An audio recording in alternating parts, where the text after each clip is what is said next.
माऊली नमस्कार. या संध्याकाळी तुझा असा तृप्त चेहरा पाहिला की खात्री पटते की तू तुझं आयुष्य आनंदाने जगली आहेस आणि तुझ्या हाती जे काही आहे सध्या त्याच्यावर तू खुश आहेस. हे मानसिक समाधान लाभायला माऊली एक फार महत्वाची गोष्ट असावी लागते, ती म्हणजे परमेश्वरावर आणि आपल्या नशिबावर आढळ श्रद्धा. ती तू कायम ठेवलीस.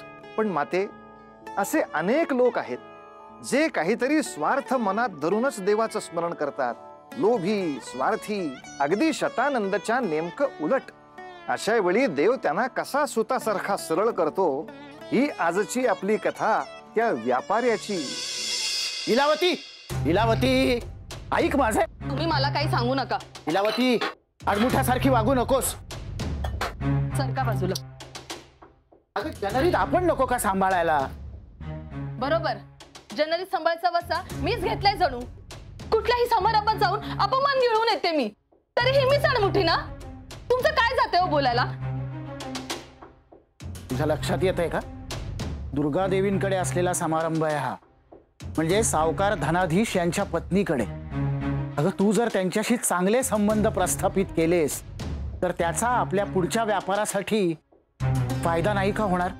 कायम कायम तुम्ही ह्या व्यवसायाच्या मागे लागलेले असता. इतकं जर माझ्यात आणि ह्या संसारात रस घेऊन वागले असता ना, तर रेवानं एखादं मूल नांदले नसते का या घरात? सदा ना कदा आपत्य नसल्या तर शोक नको करूस.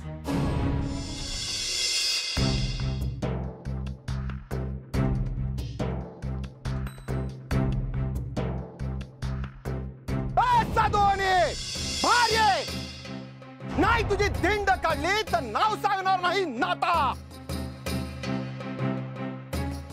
काय झाले नाथा? असा पायरी सोडून माझ्याशी बोलतोयस? मी तर पायरी सोडून बोलतोय, पण तू तर नीच पायरीला जाऊन वागले आहेस माझ्या संगे. अधिक अपमान मी सहन करणार नाही. तो तू माझ्याशी दुष्टपणे वागायच्या आधी विचार करायला हवा होतास. मी काय दुष्ट वागलो तुझ्याशी? माझ्या अप्रोक्ष माझ्या चाकरांचे कान भरले आणि म्हणतो कसा हा सर्व व्यापार ह्याचा आहे. व्यापार करायचा मी आणि सारे श्रेय घेणार हा. तू विश्वास ठेवण्याच्या पात्रतेचा नाही. नाथा, जीवावर. अन्यथा अन्यथा काय? आता या क्षणापासून मी तुझ्या बरोबर व्यावहारिक संबंध नाकारतो. मी तात्काळ आपल्या राजांची भेट घेतो की नाही बघ. तुझ्यासारख्या स्वार्थी मनुष्यास कोणताही राजा आपल्या दरबारात उभं करणार नाही. चला रे.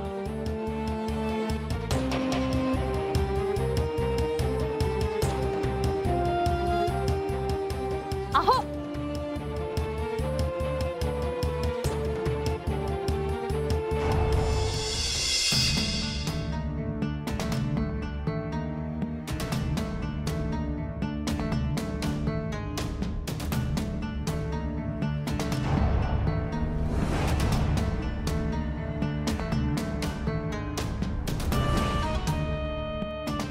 तरीच मी मगापासून विचार करीत आहे की कोण बरे माझ्या पावला मागे पावले टाकीत येत आहे. कोण आपण? काय हवे आहे आपल्याला?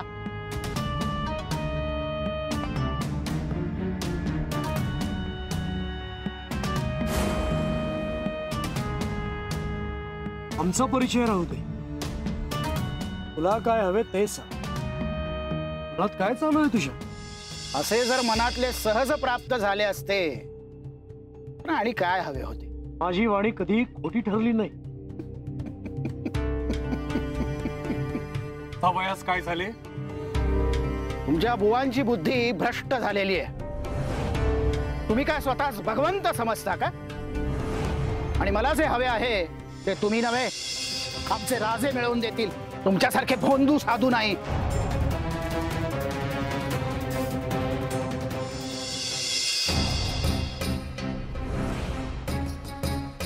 प्रभू, सदर इसम मला अत्यंत उद्दाम, उद्धट, उन्मत्त आणि असंस्कारी भासतो आहे. आपण असे का म्हणाला होतात की हा सर्वांसाठी आदर्श ठरेल. मुनिवर, आजवर आपण अनुभूती घेतली इथं ही भक्तांच्या निस्वार्थी प्रेमाची, त्यांच्या उत्तम आचरणाची.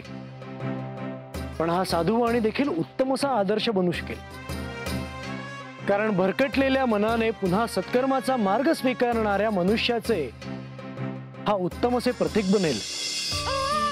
ओले माझ्या राजा, ओ नाही नाही, ओ ओ ओ ओ नाही. बाई ग, आईचा स्पर्श कसा लगेच कळतो ना लेकराला. अहो तसं नाही, अजून त्याला इतर कुणाच्या स्पर्शाची सवय नाही ना, म्हणून. अगं, याची दृष्ट तरी काढ.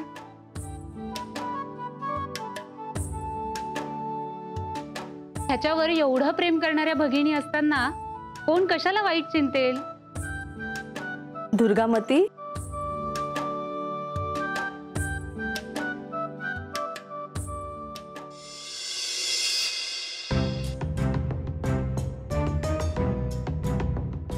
कशा आहेत तुम्ही?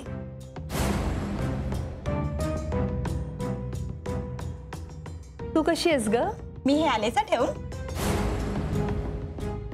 दुर्गामती, हा, तू कशी आहेस? मी बरी आहे. आणि बाळ कसं आहे?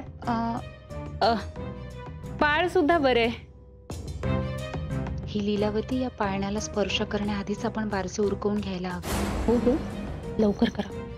ए चला ग चला, सगळ्याजणी पाळणा धरायला या बघू. बाळाला आशीर्वाद द्यायचे. हा, कोणी गोविंद घ्या, कोणी गोपाळ घ्या, कोणी राम घ्या, कोणी लक्ष्मण घ्या. या ग सयानो, या या सया.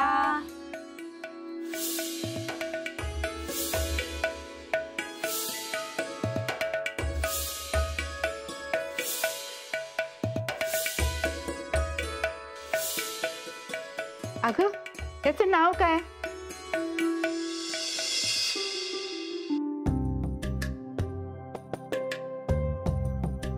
माझ्या या गोंडस बाळाला आजपासून यशोधन म्हणून ओळखल्या जाईल. दुर्गामती, खूप छान नाव आहे. धन्यवाद. तू भोजन करूनच जा हा लीलावती. अगं, मी भोजनासाठी का आले इकडे? मला कधी एकदा ह्या बाळाला हाती घेऊन आशीर्वाद द्यायचे होते. दे ना. अगं ग, काय ग, तुला कळत नाही का? तुझी सावली सुद्धा पडायला नको याच्यावर. आणि तू तू याला हातात घेण्याच्या गोष्टी करतेस. काकू, असे का बोलत आहात आपण? अगं, विवाहून इतकी वर्ष झाली, अजून जिच्या घरी पाळणा हल्ला नाही, तिनं इथं येण्याचं धाडस करावंच कशाला म्हणते मी. माझ्यात मातेचे हृदय नाही? मी त्याला मायेने जवळ नाही घेऊ शकत का? नाही. असे अपशकुन व्हावं एवढं दुर्दैव अजून आमच्यावर ओढवलेलं नाहीये. हे बघ, तुझ्यात थोडी जरी लाज शिल्लक असेल ना, तर इथून त्वरित निघून जा. कशाला आली काय माहिती. कार्यक्रमात येऊ नये हे सुद्धा साधं कळत नाही. बघा ना, कळतच नाही जायचं एवढं बोलले तरी. ए, कुठे चाललायस? ए, सेवक आहेस ना, मला प्रश्न विचारतोयस? तू तुझे काम कर. मी माझंच काम करतोय. इथून कोणालाही आत जाऊ द्यायचं नाही, हे माझं काम. हो का? माझे महाराजांजवळ तातडीचे काम आहे, त्यांना भेटावयाचे होते. मी जाऊ शकतो का आत? महाराजांची देवालयात पूजा चालू आहे, महत्वाच्या व्रताची पूजा, आणि त्यामध्ये व्यत्यय आलेलं त्यांना चालणार नाही. काय करावे? आज तर चांगला मुहूर्त आहे, महाराज पूजेत मग्न आहेत. आज जर काही याचना केली तर नक्की पूर्ण करतील. माझे ऐका ना, मला फक्त एकदा महाराजांना भेटू द्या, कृपा करा. तुला एकदा सांगितलेलं कळत नाही? मी जलप्राशन करून येतो.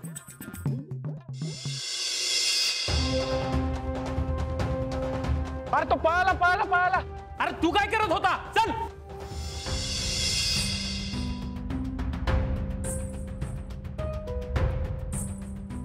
तुझी सावली सुद्धा पडायला नको याच्यावर. आणि तू तू याला हातात घेण्याच्या गोष्टी करतेस.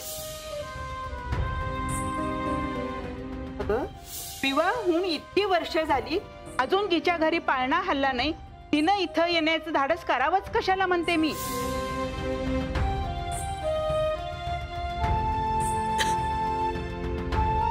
हे बघ, तुझ्यात थोडी जरी लाज शिल्लक असेल ना तर इथून त्वरित निघून जा. कशाला आली काय माहिती. अशा कार्यक्रमात येऊ नये हे सुद्धा साधं कळत नाही. परमेश्वरा, कुठल्या जन्माची शिक्षा देत आहेस तू मला? माझं काय चुकलंय ते तरी सांग. आचार्य, अहो आश्चर्यम. आपले निदान आणि आडाखे इतके अचूक ठरत आले आहेत, त्याचा आपल्याला वारंवार प्रत्यय येत गेला. आपण दिलेले उपदेश आणि सुचवलेले व्रत आजपर्यंत कधीच अपयशी ठरलेले नाही. ज्यांच्याकडे धन नव्हते त्यांना आपण व्रत करायचा सल्ला दिलात आणि ते धनवान झाले. इतकेच नव्हे तर ज्यांना अपत्य नव्हते त्यांना आपण व्रत सुचवल्यानंतर अपत्य प्राप्ती झाली.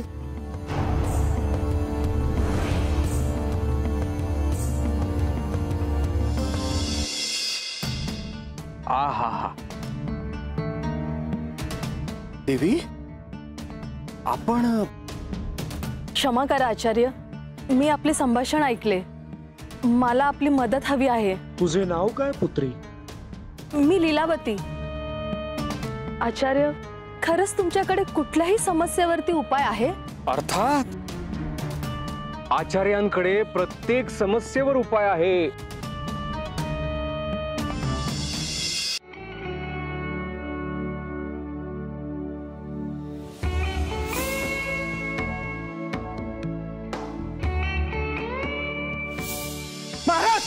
महाराज, महाराज, सोडा मला, सोडा. महाराज, मला आपली भेट हवी आहे. हे सोडा त्यांना. बोला, यावेळी तुम्ही इथे येऊन व्यत्यय का आणलाय? महाराज, क्षमा असावी. मी साधुवाणी याच नगरीतील सामान्य व्यापारी आहे. व्यापार करणे हे माझे स्वप्न आहे महाराज. परंतु माझ्याकडे धन नाही. धनासाठी सावकाराकडून कर्ज घ्यावे लागते. मी काय करावे अशी आपली अपेक्षा आहे? महाराज, आपण जर मला धन दिलेत तर मी माझा व्यापार वाढवू शकतो. आपणच माझे तारणहार आहात महाराज.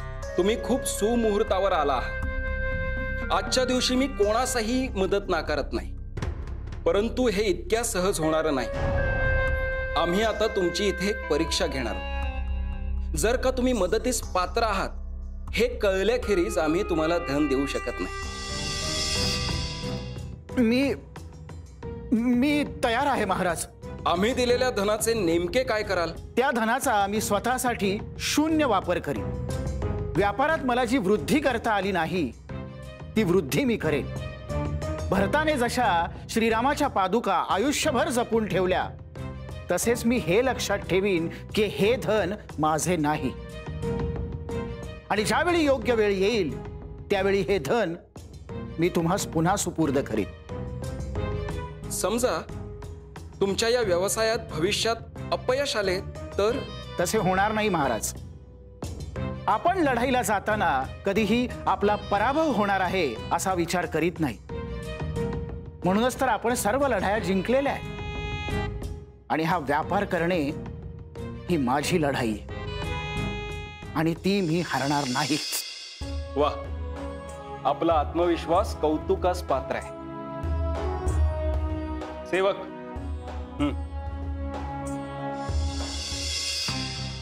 एकदा का धन मिळाले की झाले. या राजासही कर्ज देऊ शकेल असा मोठा व्यापारी होईल हा साधुवाणी.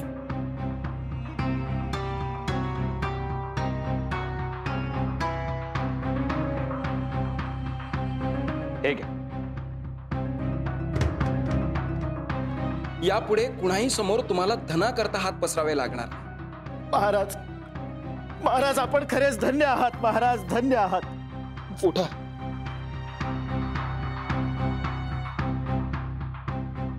हे घ्या.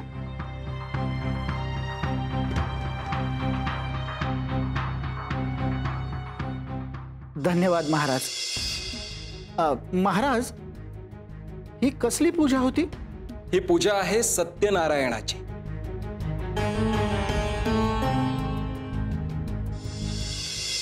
पुत्री, तुझ्या हाताची चव म्हणजे भुकेल्या व्यक्तीस तृप्ती देणारी. आम्ही भोजन करून समाधानी झालो आहोत. सांग, असे कोणते कहूर माजले तुझ्या मनात? आचार्य, माझ्या विवाहास 8 वर्ष होऊन गेली, तरी देखील आम्ही अपत्य विना संसार करीत आहोत आणि यासाठी मी सतत अपमान सहन करत आले आहे. आचार्य, मला माझे स्वतःचे अपत्य हवे आहे. या समस्येचे समाधान आहे. एक व्रत आहे, ते मनोभावे पूर्ण करावे लागेल. तुम्ही सांगाल ते व्रत करेन मी. श्री सत्यनारायणाचे व्रत. तू, तुझे पती दोघांनी मिळून हे व्रत मनोभावे पूर्ण करावे. आपल्या सर्व मनोकामना पूर्ण करण्यासाठी हे व्रत केले जाते, परंतु स्वार्थ हा यामागे हेतू नाही. आपल्याला आयुष्यात जे काही साध्य करायचंय त्यासाठी साक्षात भगवंताला विनवणी करणार, त्याचा आशीर्वाद मागणार असं हे व्रत आहे. परंतु हे व्रत केल्यानंतर मला यश प्राप्त होईल ना? काळजी नसावी देवी, अनेक महिलांना याची प्रचिती आलेली आहे. तुझ्या पतीस या व्रताची माहिती प्राप्त झाली आहे असे जाणवते. लीलावती, लीलावती कुठे आहेस? माझ्याजवळ एक वार्ता आहे. तुम्ही इथे काय करताय? तुम्ही तेच आहात ना जे सकाळी मला भेटला होता? तरीच मला वाटलंच होतं की माझ्या घरी येऊन चोरी कराल म्हणून. तुम्ही आरोप करताय आमच्यावर. असो, आम्ही येतो आता. अहो,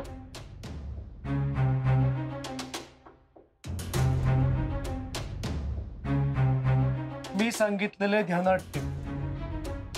आधी मी जे सांगितले ते ध्यानात ठेवा. निघा इथून.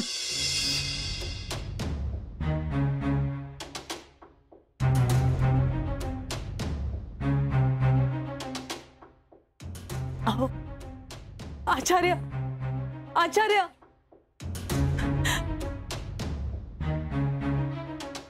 अहो हे काय केलं तुम्ही? त्यांनी आपल्याला अपत्य प्राप्तीसाठी सत्यनारायणाचे व्रत करायला सांगितले आहेत. हे तू नको सांगूस मला. लीलावती, आज काय घडलंय बघ. साक्षात महाराजांनी मला मोहरा दिल्या, धन दिलंय व्यापारासाठी. एकदा काही व्रत केले ना की मी माता होईल. मी सर्व स्वप्न पूर्ण होतील. मला देखील समाजात मान मिळेल. हे धन म्हणजे पहिली पायरी आहे. आता हळूहळू बघ, पंचक्रोशीतील सर्वात मोठा व्यापारी होतो की नाही ते.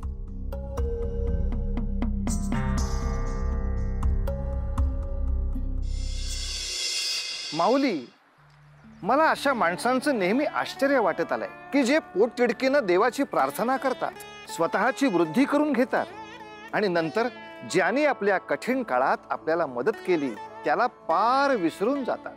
अशा स्वार्थी लोकांना भगवंत कधीतरी त्यांची जागा नक्कीच दाखवतो.